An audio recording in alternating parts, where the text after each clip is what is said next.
Welcome back to another episode of Ringside with Jim. It's your boy Jay Vish.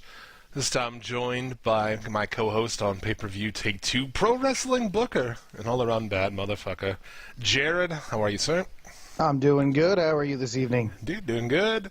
This time we are going to be checking out Samoa Joe versus Mitsuharu Misawa from Pro Wrestling Noah. Do you know when this match took place by chance? 2001. 2001. 2000. Yeah, I think so. There you go.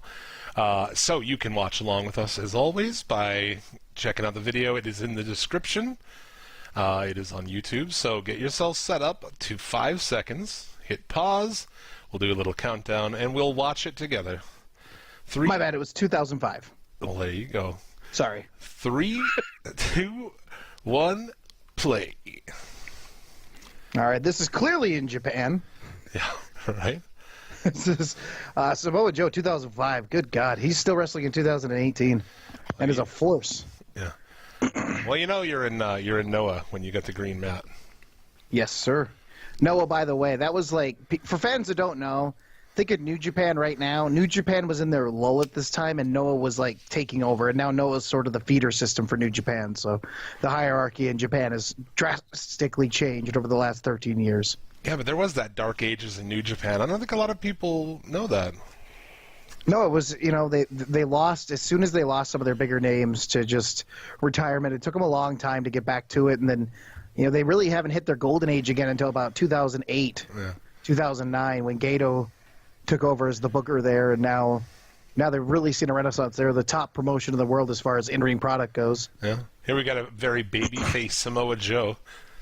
I mean, like he doesn't mean a literal baby face. I was going to say, he doesn't mean that in a way like he's the good guy. He is wearing a TNA shirt here. This must have been when Noah and TNA were working together. I think they're working together again now. Yeah, it also says TNA on the little bar below. Yeah, they are working together again. That's how they had Ishimori, but he has now left there. So, but they do have a working relationship with Noah.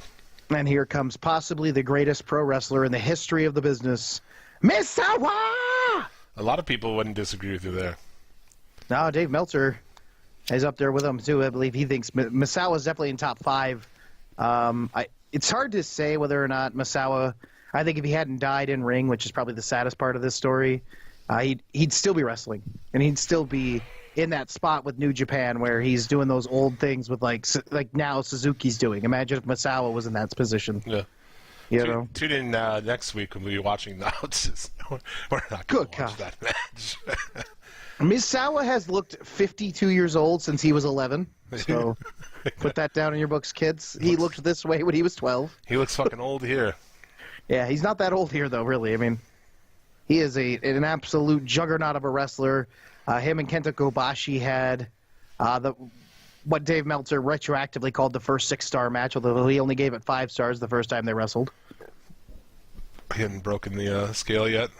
No. This guy reading some ancient monk relic in the ring. Thank goodness for Mr. Fuji here. It just looks like an old monk reading a scroll. Yes, it does. No clue who the ref for this match is, but there's Samoa Joe. Samoa Joe, by the way, doesn't look like he's aged much either. No. You called him a babyface, but for the most part, he looks the same now as he did then. Kinda. Doesn't he have some facial hair now? Like a little bit like stubble, yeah, just a little bit. Just a little bit, yeah. He looks like, you ever see South Park? He looks like Samoa Joe's evil twin, or doppelganger. Here we go. That famous green mat, as you pointed out. The young boys on the outside, not just a staple of New Japan, but all of Japanese wrestling. Yeah. Yeah, the green mat, it's like they still use that shit, I think. Oh, it's such a staple for him. 188 centimeters, 127 kilograms. No idea what that is converted into English. Or non-metric, I mean. We speak the King's English here, son. That's right.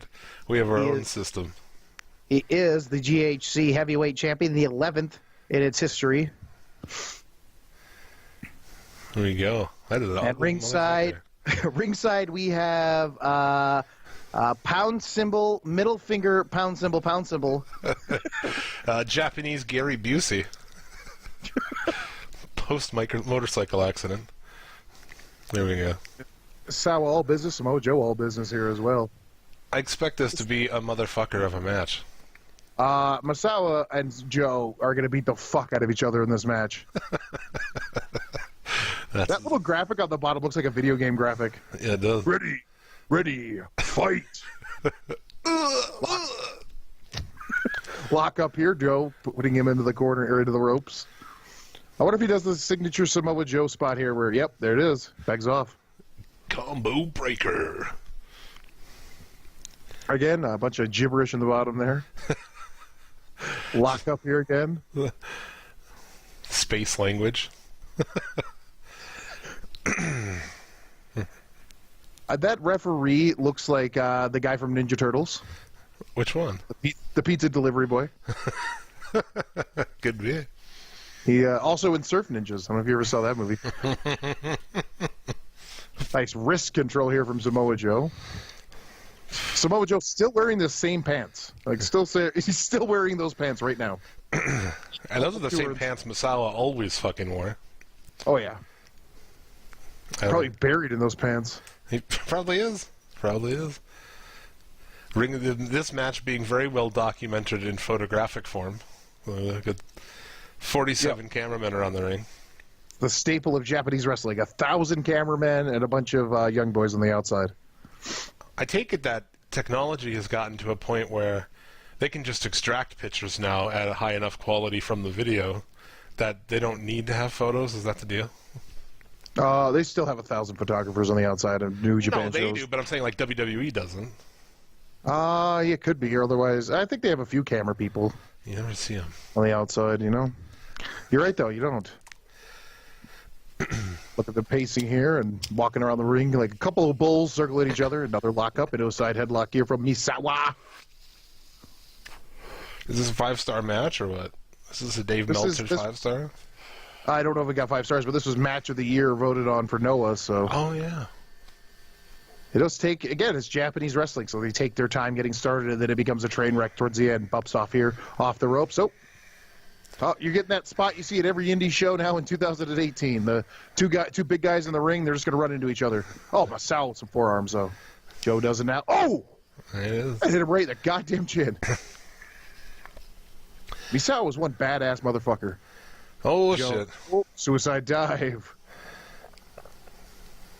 It's crazy to think that Joe's made like main events in WWE now.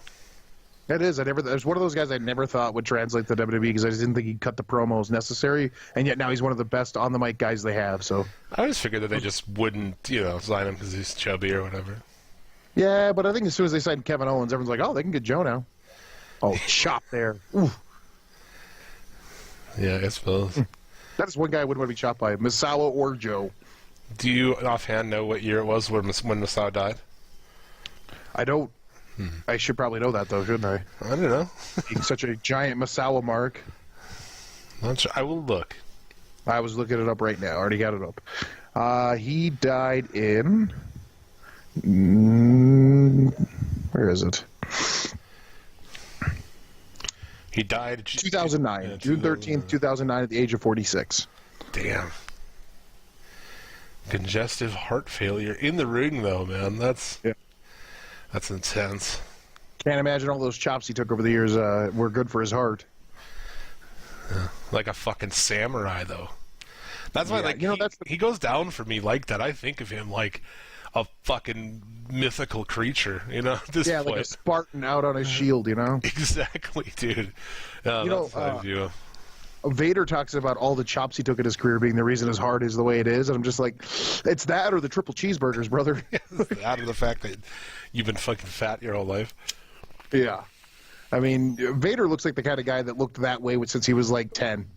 He was just walking around with that mask, overweight, punching kids in the... Ooh, nice chop there. Do you know he's born and grew up in Compton? Yes. It's crazy. I didn't know that. Fucking nuts, man. Samoa Joe with a chop punch combo. He still does that to this day. It's weird seeing a guy in like the early part of his career already getting his signature stuff that he would perfect and continue to do later on. 1, 2. Oh. I swear to God, if that match ended right there, I'm like, what the fuck? Like your main event, that's one thing I never understood And I think if you're doing a main event, you should wait at least 10 minutes before you even go for the first pin. Because nobody's buying your pinfalls in the main event if it's under 8 minutes. Yeah. You know? Don't even bother with it. Just Like fucking headbutts, man. Oh! It's just the sweat flying off of Joe from those forearms. That's good. Got the kick pads, though. Yep, that's signature Ring of Honor stuff right there. I know he's in TNA here, but he's fresh off of Ring of Honor. Hey, welcome to Ring of Honor, kid. Here's your complimentary kick pads. Here's your kick pads, and you have to do something flippy. Me too. Kick pads and fucking tribal trunks. Here comes the boot. Well, yep, the boot paintbrush. Jesus, Joe, have you added anything to your arsenal in the last 13 years? Ooh, missed that one by a mile. And they kind of look like shit from this angle. Yeah. I think it would have looked even worse from the other angle. So what, if he died in 2009 at like almost 50, I mean, he's fucking over 40 years old here, Misawa. Yeah, my bad. I thought he was in his mid-30s here. But yeah, you're right. It's mid-40s here, or early 40s. Samoa Joe looks like Fat Elvis. Fat Elvis. Right there, didn't he? A little bit. Hunka hunka burn low. Oh, that is terrible, Joe. That is ugly. Somewhere right now, Ultimo Dragon wants to do a run-in. Ultimo Dragon is pissed. He's shedding a single tear.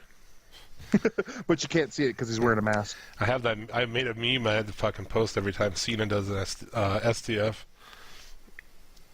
Sad Ultimo Dragon. Yeah, it's Ultimo Dragon fucking shedding one tear.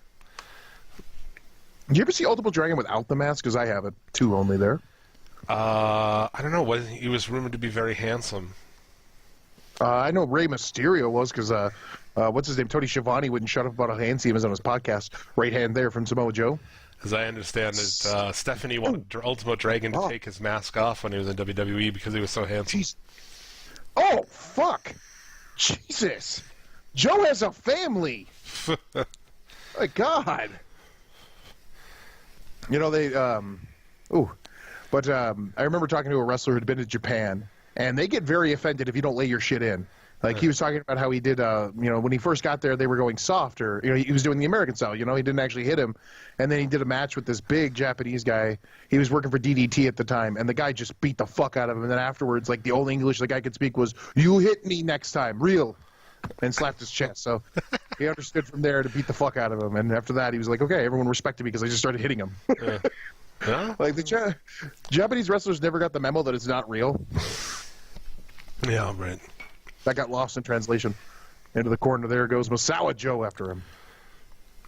It's interesting how pro wrestling in Japan is pretty young, all things considered, versus like its popularity in America or in Europe. Yeah, and it's crazy how they quickly became like the best at it. You know? Yeah, I mean, it blends their other styles and things like that. But yeah, you're right. It was about the 1950s when it really took off in Japan. And then it wasn't until Karl Gotch got there that it really took off, and he trained some of those guys like Inoki, or helped train some of those guys like Inoki and Big Baba or Giant Baba and all those guys. So it is kind of funny how relatively new it is for them, considering ours started in the early 1900s, late 1800s, if you want to count the circuit or the traveling carnival. Exactly. Yeah. You know, but it's the best shit. I mean, especially back in the 90s. And, you know, I mean, right now, kind of as well. Yeah, I would say right now, New Japan's at their peak. I can't think of a better time to be a New Japan fan than right now. Yeah. You know, it's tough because you go back and you watch the old All Japan shows with like Stan Hansen and Bruiser Brody taking on, you know, God knows who over there, and it was just a great time for wrestling. But they're definitely in their golden age, and everyone thought it would be over when Shinsuke left and AJ left, and some of their other bigger stars have gone on to other things, and yet they just replaced them with Kenny and all the other and Okada and all those guys. Yeah. 1, 2, and the juniors. I mean, I don't think I've ever seen New Japan put such a focus on their juniors the way they are right now. That's good shit. It's popular right now. Yeah, especially in the mid '90s, I guess, when you had the Black Tiger, and beautiful slam there. I love Samoa Joe's quick slam there that Randy Orton took. Yeah, I like that as well. Oh. And do an armbar there. I wish somebody other than Randy Orton did it in WWE. Yeah, but Randy Orton does it beautifully, though. He does, but I hate him, so I can't enjoy it. Yeah, I get that.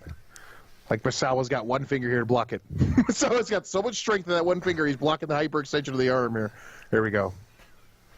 Joe put his name on his wrist tape so that he would remember it. After he gets hit hard by Misawa. Your name's Joe. What's your name? Looks at his wrist tape after getting hit in the head by Misawa for 20 minutes. Joe. There you go. It was a very slow-paced heavyweight match for Japanese wrestling. So if you're not into Japanese strong-style wrestling, this isn't for you. But this is my style of wrestling. I love watching this type of wrestling.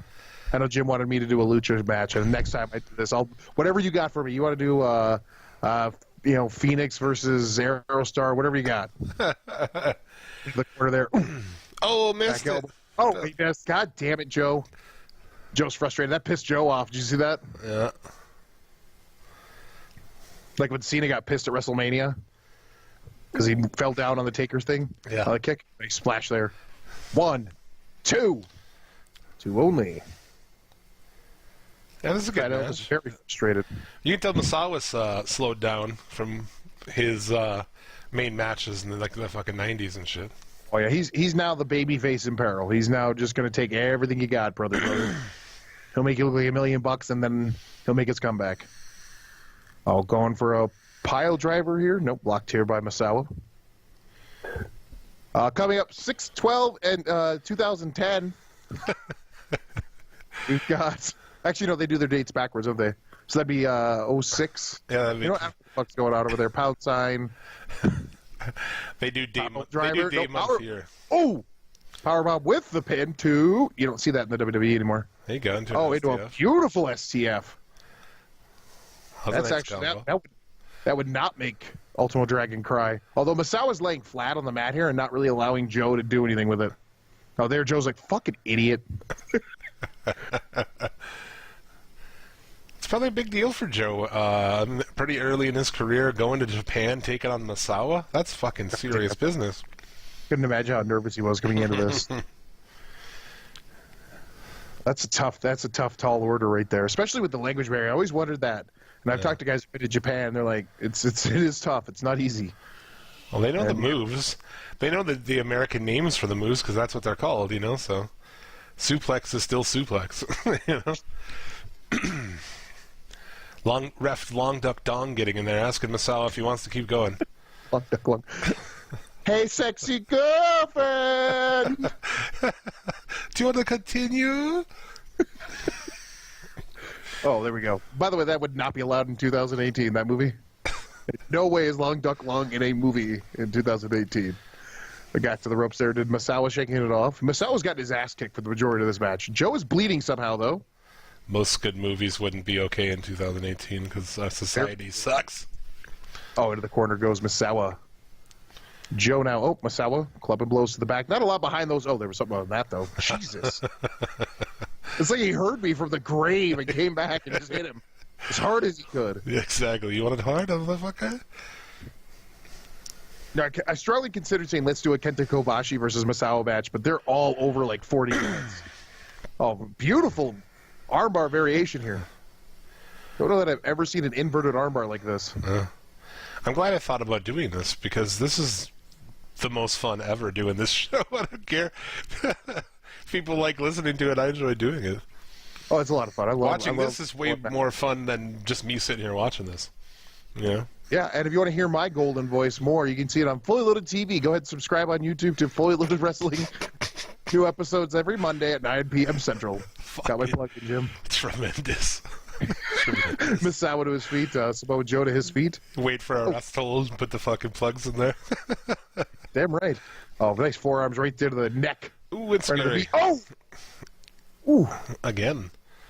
Did you ever hear Tanahashi did a couple different interviews where, like, he talked about, I know I posted one picture on my Twitter account, JJ, or whatever it is, PPT2, but where he said they don't move. Shit. Oh, shit, Muscle Buster. Oh. He just killed Teddy Hart. He killed him. Oh, balls. That's a bad pin. 2 only. He doesn't do the Muscle Buster anymore. They don't let him after he killed Teddy Hart with it. Not Teddy Hart. Oh, sorry, not Teddy Hart. Tyson Kidd. My bad. Sorry. Tyson Kidd. Dude, Teddy Hart just debuted again in AAA. yesterday. Good for him. He's back. Oh, wait, he crossed the border. Oh, yeah, Mexico doesn't care. It's Canada that cares. Into the quarter goes Misawa. But as I was saying, someone asked Tanahashi, why do you hit your opponent in the neck instead of the head? Shit. Oh, I thought he was going to do another one. Nope. Blocked. Oh. Beautiful. Overhead.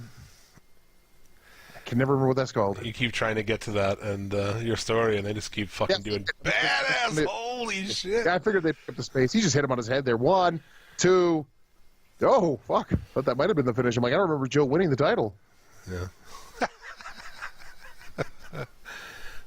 But anyways, on his fucking head. Okay, you may be able to do it now while he tell your story.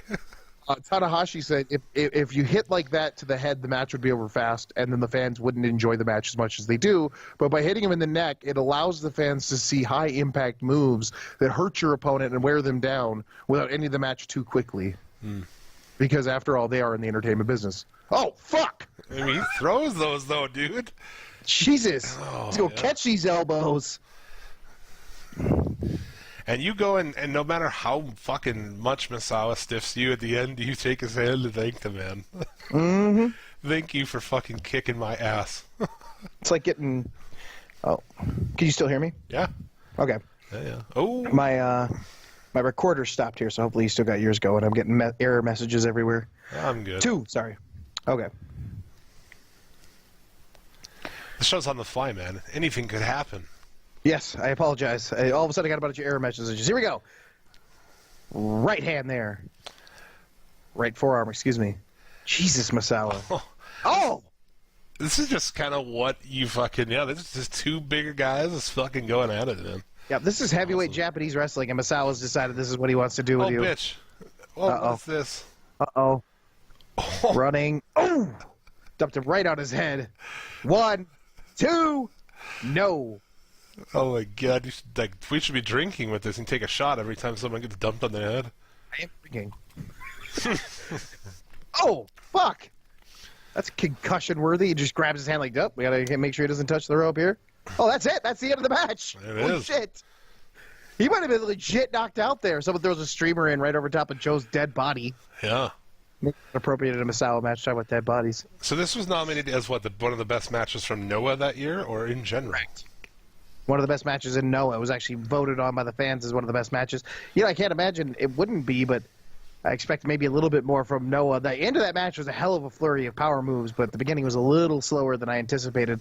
But then again, Misawa was like 42, and yeah, the pace has to be that way if they're going to go 25 minutes.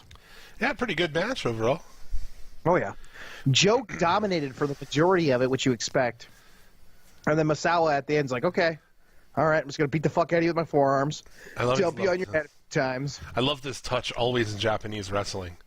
Yeah. After the match, they come out with the ice and the fucking, tendo in the ring. I love that. Yeah, there was a moment I was watching with Bruiser Brody where one of the young boys brought him his ice pack, and Bruiser Brody dumped the dude on his head and threw the ice pack at him. It was fucking hilarious. Because he's Bruiser Brody. He can't be seen as weak, Here you go. He's presented the championship here by a Bond villain. Belt stolen, no doubt. Oh, and he gets a cup. So apparently this was for a cup. I didn't know that. I apologize. That's fucking awesome. Not bad. So I think that's going to do it, man. Thank you, as always, for listening. Follow Jared on Twitter at JaredPPVT2. Follow me at Suplex City Limit. We'll be back in the future watching more shit. See you then.